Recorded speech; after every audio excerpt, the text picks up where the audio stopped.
Hello friends, एक बार फिर से आप लोगों का शर्मा क्लासेस में स्वागत है। आज मैं आप लोगों को पढ़ाऊंगी जो कि हमारा टॉपिक जीके में चल रहा है, भारत के वन्य जीव अभ्यारण्य एवं राष्ट्रीय उद्यान। ठीक है, तो आज ये वन्य जीव अभ्यारण्य एवं राष्ट्रीय उद्यान का लास्ट वीडियो है। आज हम इसको ख़त्म कर देंगे पूरा। मैंने और जो इम्पोर्टेंट है केवल वही मैंने बताया है, बाकी जो फालतू चीज़ें याद करने से कोई मतलब नहीं। जो ज़्यादा पूछे जाते हैं वही मैं लेके आई हूँ, पहले भी वही लेके आई थी और अभी भी लेके आई हूँ वही। तो अब मैं बिना टाइम वेस्ट किए आपकी वीडियो स्टार्ट करती हूँ। और स्टार्ट करने के पहले आप लोगों से रिक्वेस्ट है कि चैनल को अगर नए हैं तो सब्सक्राइब कर लीजिए, बेल आइकन दबा लीजिए, जिससे ये होगा कि मैं कोई भी वीडियो अपलोड करूँगी तो आपके पास नोटिफिकेशन पहुँच जाएगा। और लाइक कर दीजिए और अपने दोस्तों के साथ ज़्यादा से ज़्यादा शेयर कर दीजिए। मैं क्लास स्टार्ट करती हूँ। जैसे क्या है कि भारत के वन्य जीव अभ्यारण्य एवं राष्ट्रीय उद्यान, ये टॉपिक चल रहा है। दो वीडियो मैंने इसके दो पार्ट जो डाल चुकी हूँ, 2 वीडियो मैंने कल और परसों डाला है। तो अगर किसी ने इसको नहीं देखा तो उसको भी देख लीजिएगा। और ये आज हमारा लास्ट पार्ट है वन्य जीव अभ्यारण्य एवं राष्ट्रीय उद्यान का। तो हमारा पहला क्या है, इसमें मैं ट्रिक स्टार्ट करती हूँ। पहला क्या है, राजस्थान के लिए है। ठीक, राजस्थान राज्य के लिए हैं, तो और भी हैं, लेकिन जो इम्पोर्टेंट है कि जो एग्जाम से पूछे जाते हैं केवल मैंने वही वन्य जीव अभ्यारण्य या उनका जिक्र किया है, बाकी सबको छोड़ दिया है। तो पहला क्या है कि राजा, सिर्फ मैंने ये ट्रिक केवल याद करने के लिए बनाई है। हो सकता है आपको अजीब लगे याद करने में या हंसी आए, तो इसका वास्तविक जीवन से कोई लेना देना नहीं है, केवल ट्रिक है, केवल आप लोगों को याद कराने के लिए। ठीक है, तो राजा के गढ़ में थम कर घन चलाना, जैसे कहते हैं ना राजा का गढ़ है, किसका गढ़ है, डरने वाली बातें। राजा के गढ़ में थम कर घन चलाना, घन का मतलब, घन आप लोग जानते हैं ना, जो लोहे का रहता है कि बहुत बड़ा मोटा सा घन चलाते हैं ना लोहार लोग, वो घन की बात यहाँ पे ये इमेजिन कर लीजिए कि राजा के गढ़ में थम घन कर मतलब थम कर घन चलाना। ठीक है, तो राजा का मतलब राजस्थान हो गया, राजस्थान की बात हो रही। गढ़ का मतलब कुंभलगढ़ अभ्यारण्य, वन्य जीव अभ्यारण्य। ठीक है, थम का मतलब रणथंभौर वन्य जीव अभ्यारण्य, और घन का मतलब घना पक्षी विहार या वन्य जीव अभ्यारण्य। ठीक है, तो ये पक्षियों का विहार ही होता है। ठीक है, तो अभ्यारण्य भी कह सकते हैं, विहार भी कह सकते हैं। तो राजा के गढ़ में थम कर घन चलाना, भाई राजा का गढ़ है, थोड़ा थम कर घन चलाना। तो राजा का मतलब राजस्थान, गढ़ का मतलब कुंभलगढ़ अभ्यारण्य, थम का मतलब रणथंभौर वन्य जीव अभ्यारण्य, और घन का मतलब घना पक्षी विहार। ठीक है, सेकंड है हमारा चील सिम लेकर उड़ गई। मतलब क्या है ये मतलब कि इमेजिन कर लीजिए कि आपके सिम या किसी और के सिम छत में उसने रख दिया था और चील आए उसको लेकर उड़ गई। ठीक है, ये मैंने पहले ही बताया कि ये केवल आप लोग को याद कराने के लिए, इसका वास्तविक जीवन से कोई लेना देना नहीं है। चील सिम लेकर उड़ गई। ठीक है, हमारा क्या है, चील सिम लेकर उड़ गए। तो चील से मतलब क्या हुआ, चिल्का झील। चिल्का झील भी है उड़ीसा में, आप लोगों को पता होगा। मैं आप लोगों को सब कुछ पढ़ाऊँगी, झील भी पढ़ाऊँगी। और मतलब कि एक दिन मैं आप लोगों के लिए वीडियो लेके आऊँगी कि नदियाँ, पूछा जाता है कि नदियाँ कहाँ से, कौन सी नदी कहाँ से निकलती, तो उस पर भी मैं वीडियो बना के लाऊँगी। ठीक है, तो चील सिम लेकर उड़ गए। तो चील से मतलब चिल्का वन्य जीव अभ्यारण्य, सिम का मतलब सिमलीपाल वन्य जीव अभ्यारण्य, उड़ का मतलब उड़ीसा। तो उड़ीसा में 2 ही इंपॉर्टेंट हैं जो कि पूछे जाते हैं ज़्यादा, वन्य जीव अभ्यारण्य, चिल्का वन्य जीव अभ्यारण्य और सिमलीपाल वन्य जीव अभ्यारण्य। और चिल्का झील उड़ीसा में है। ये चिल्का झील ये हमेशा पूछा जाता है, ये बहुत इंपॉर्टेंट है कि चिल्का झील कहाँ पाई जाती है, उड़ीसा में पाई जाती है। ठीक है, अगर पूछा जाए कि सबसे पहली रामसर साइट कौन सी थी, तो ये चिल्का झील ही है। अगर पूछा जाए कि भारत की फर्स्ट रामसर साइट किसको घोषित किया गया, तो चिल्का झील को। ठीक है, ये भी आप लोग साथ साथ एक्स्ट्रा इन्फॉर्मेशन जो मैं दे रही हूँ उसको भी आप लोग नोट करते जाइए। ठीक है, जो मैं बोल रही हूँ उसको भी, जो मैं अलग से इन्फॉर्मेशन दे रही हूँ उसको भी आप लोग ब्रैकेट में करके नोट में लिख लीजिएगा, वो भी बहुत काम की चीज़ है। तो चील सिम लेकर उड़ गए, चिल्का वन्य जीव अभ्यारण्य, सिमलीपाल वन्य जीव अभ्यारण्य कहाँ के हैं, उड़ीसा के हैं। ठीक है, अब इसके बाद जो ये मैंने इसकी ट्रिक नहीं बताई क्योंकि ये एक एक है, तो मैं इसको ऐसे ही आप लोग को रिलेट करके बता दूंगी।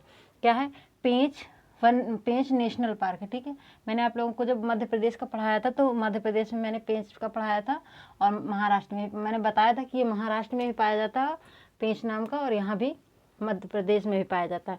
तो पेंच नेशनल पार्क कहाँ है, महाराष्ट्र का। अब हम इसको रिलेट कर सकते हैं सिर्फ याद करने के लिए कि जो महान लोग होते हैं उनके पेंच ढीले होते हैं, महान लोगों के, ज़्यादा महान लोग जो होते हैं उनके पेंच ढीले होते हैं।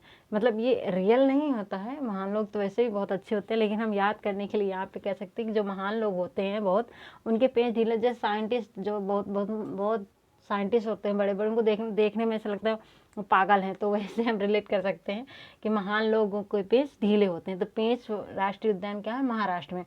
भगवान महावीर नेशनल पार्क कहाँ है? गोवा में। अब हम इसको रिलेट कर सकते हैं कि जो भगवान होते हैं उनमें जो भगवान को हम प्रसाद चढ़ाते हैं वो खोआ की चीज़ चढ़ाते हैं, खोआ गोवा, खोआ गोवा, इससे रिलेट कर सकते हैं कि भगवान को हम खोआ चढ़ाते हैं या खोआ की चीज़ चढ़ाते हैं।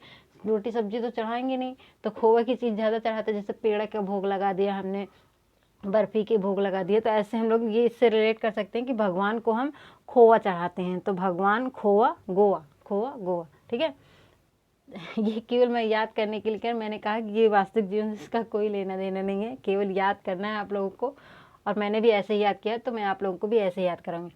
हेमिस नेशनल पार्क कहाँ है? हेमिस जो है ये लद्दाख में हमारा स्थित है, ठीक है। तो अब हम इसको ऐसे रिलेट कर सकते हैं कि लद्दाख जो है ये सबको पता है कि बहुत ही बर्फीली जगह है, यहाँ पे बर्फ़ ज़्यादा पाई जाती है, ठीक है।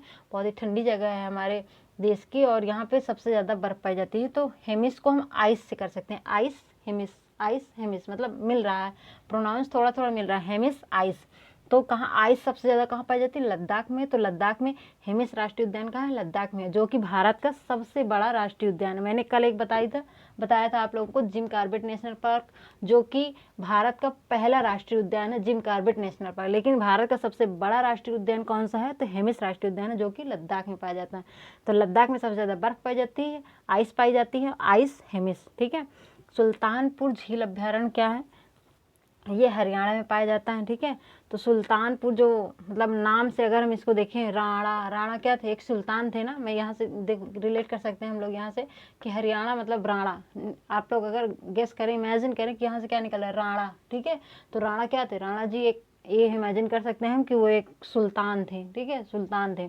तो सुल्तानपुर झील अभ्यारण्य कहाँ है? हरियाणा में है। सातवां है हमारे पास सुंदरवन नेशनल पार्क, सुंदरवन राष्ट्रीय उद्यान, जो कि पश्चिम बंगाल में पाया जाता है, ठीक है। तो क्या है, हम यहाँ से ये कर सकते हैं, ये तो और मज़ेदार है, मैंने ये रिलेट किया ऐसे, जैसे मैंने याद किया कि जो गाल होते हैं, बंगाल से हम क्या निकाल सकते हैं? गाल निकाल सकते हैं ना। तो जो गाल होते हैं वो सुंदर ही अच्छे लगते हैं, उनमें पिंपल्स दाग वगैरह ये नहीं अच्छे लगते हैं। तो हमारे जो गाल होते हैं वो सुंदर ही अच्छे लगते हैं। तो सुंदरवन नेशनल पार्क जो है वो पश्चिम बंगाल में पाया जाता है, ठीक है। तो ये मैंने खुद से रिलेट करके, जैसे मैंने खुद याद किया था वैसे आप लोगों को मैं बता रही हूँ। तो सुंदर गाल सुंदर ही अच्छे लगते हैं, उन्हें पिंपल्स दाग वगैरह नहीं अच्छे लगते हैं। जो लोग अच्छे होते हैं, चिकने जिनके गाल होते हैं, वो कितने अच्छे लगते हैं, तो सुंदर गाल वाले ही लोग अच्छे लगते हैं। तो सुंदरवन नेशनल पार्क मतलब पश्चिम बंगाल, ठीक है। अब आठवां ये है हमारा केबुल लामजाओ नेशनल पार्क, जो मणिपुर में। ये भी बहुत इंपॉर्टेंट है, ये हमेशा पूछा जाता है, क्योंकि ये एक भारत का एकमात्र ऐसा नेशनल पार्क है, ऐसा राष्ट्रीय उद्यान है जो एक तैरता हुआ है, मतलब पानी में तैर रहा है, ठीक है। तो ये हमसे हमेशा पूछा जाता है कि कौन सा ऐसा भारत का एक प्रमुख राष्ट्रीय उद्यान है जो तैरता हुआ है, तो वो है हमारा मणिपुर में, ठीक है। तो केबुल लामजाओ ये पूछा जाता है। तो अब हम इसको कैसे याद कर सकते हैं कि मणि को जो यहाँ से हम रिलेट कर सकते हैं कि मणि जो है हमारे, मणि को बुला लाओ, ठीक है। क्या क्या कर सकते हैं कि यहाँ से हम क्या रिलेट कर सकते हैं कि मणि को बुला लाओ, मणि को बुला लाओ, ऐसे रिलेट कर सकते हैं कि केबुल लामजाओ मतलब मणि को बुला कर लाओ, मणि को बुला कर लाओ, यहाँ से कर सकते हैं केबुल लामजाओ मतलब मणि को बुला कर लाओ। जैसे कुछ चीज़ खो गई या किसी का नाम है तो उसने कहा कि मणि को बुला कर लाओ, तो केबुल लामजाओ मतलब मणि को बुला कर लाओ, तो मणिपुर में है। ये सबसे मतलब कि एकमात्र तैरता हुआ राष्ट्रीय उद्यान है जो कि मणिपुर में है। चौथा है, मतलब चौथा कह रहे हैं, 9th नंबर का है कौन सा हमारा? पेरियार वन्यजीव अभ्यारण्य। पेरियार जो कि है हमारा केरल में, ठीक है। तो पेरियार मतलब यहाँ से क्या निकल रहा है? यार, ठीक है। हम लास्ट का पेरियार का लास्ट देखें क्या? यार। तो कह रहा है कि वो अपने दोस्त से कह रहा है कोई कि यार केरल में चल ना, केरल में बहुत अच्छी अच्छी जगह है, वहाँ घूमेंगे। यहाँ क्या रखा है? यार केरल चल, यार केरल चल, वहाँ घूमेंगे। तो पेरियार वन्यजीव अभ्यारण्य कहाँ है? केरल में स्थित है, ठीक है। पखुई वन्यजीव अभ्यारण्य कहाँ है? अरुणाचल प्रदेश में, ठीक। कहाँ है? पखुई कहाँ है? अरुणाचल प्रदेश में। जो पक्षी होते हैं हमारे, पखुई मतलब पक्षी से हम इसको रिलेट कर सकते हैं। पखुई पंख, पक्षियों के जो पंख होते हैं वो क्या होते हैं? उनके चलने का साधन होते हैं। अगर हम देखें चलने का या उड़ने का ये कह सकते हैं। तो जो पंख होते हैं, पक्षियों के जो पंख होते हैं उनके चलने का साधन होते हैं, तो हम क्या कह सकते हैं, पखुई वन्यजीव अभयारण्य अरुणाचल प्रदेश में पाया जाता है। तो इससे हम ऐसे रिलेट करके सबको याद कर सकते हैं। आई होप आप लोगों को ये पढ़ने में मज़ा आया होगा, और मैंने बताया था कि बहुत मज़ेदार तरीके से मैंने रिलेट करके, जैसे मैंने याद किया था वैसे आप लोगों को बताया। अगर आप लोगों को अच्छा लगा है तो प्लीज़ लाइक कीजिए, दोस्तों के साथ शेयर कीजिए, और इसी तरह की मज़ेदार ट्रिक पाने के लिए चैनल को सब्सक्राइब कर लीजिए। और डेली मैं शॉर्ट वीडियो डालती हूँ, और जैसे कि मैंने बताया कि कल हो सकता है मैं आप लोगों को नदियों से लेके आऊँ कि कौन सी नदी कहाँ से निकलती है, इससे भी हमेशा एक क्वेश्चन पूछा जाता है, एक आधे क्वेश्चन पूछ लिए जाते हैं। तो जो इम्पोर्टेंट है मैं वो लेके आऊँगी। और यहाँ तक बने रहने के लिए, देखने के लिए बहुत बहुत धन्यवाद। क्लास को समाप्त करती हूँ। Bye bye.